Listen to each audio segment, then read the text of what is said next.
lui offre une prise en rang, même mes 2 prises en rang, hein, si vraiment, ou une seule, et je viens prendre, comme on a vu tout à l'heure, et je pars en arrière, en rappel, ça s'appelle. Hein, la force va faire venir le résident. Le projet, c'est de faire de la manutention qui est à destination donc, de tous les agents soignants, y compris les ASH. À l'origine du projet, c'était plusieurs constats. Le premier constat, c'était l'usure professionnelle des agents qui travaillaient depuis de très nombreuses années au sein de l'établissement et qui donc du coup, avec le temps, ont fini par développer des troubles musculo-squelettiques.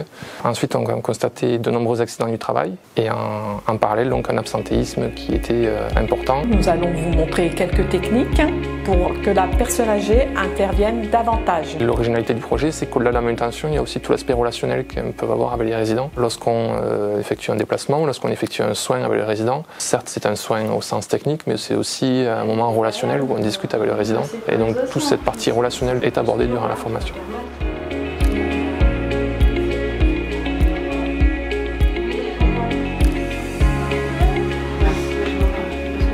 Nous avons toujours eu des formations sur la manutention, mais jusque-là, on n'avait pas toujours la même formation qui était proposée.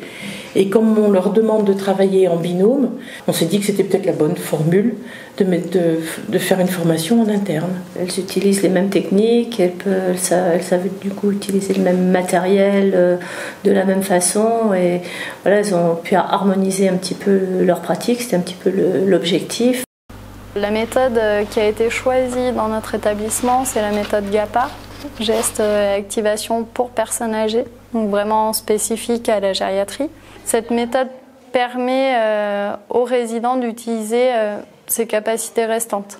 La finalité de la formation, c'est vraiment d'apprendre aux soignants à prendre soin de lui et de prendre aussi soin du résident. C'est un tout. Il y a les techniques qu'on leur montre, mais elles ont pris conscience aussi, je pense, de l'importance du relationnel avec le résident. À partir du moment où il est rassuré et il se sent serein, ça va, forcément le soin derrière va s'effectuer correctement. Alors que si le résident a peur et craintif, il va avoir un comportement qui va mettre en difficulté l'agent pour faire correctement son transfert. Tu es prête ?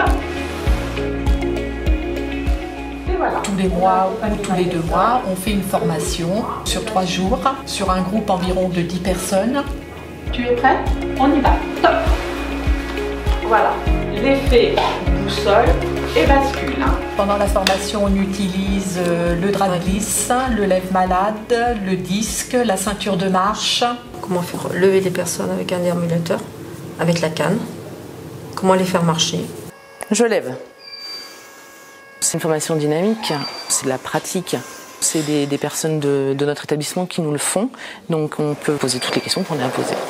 C'est vraiment varié et ça nous aide vraiment dans le quotidien. Rien que pour tirer un lève-malade, quand les personnes sont lourdes, on forcer avec nos épaules, que là nous apprennent en fait à forcer avec nos jambes et à pas se faire mal au dos.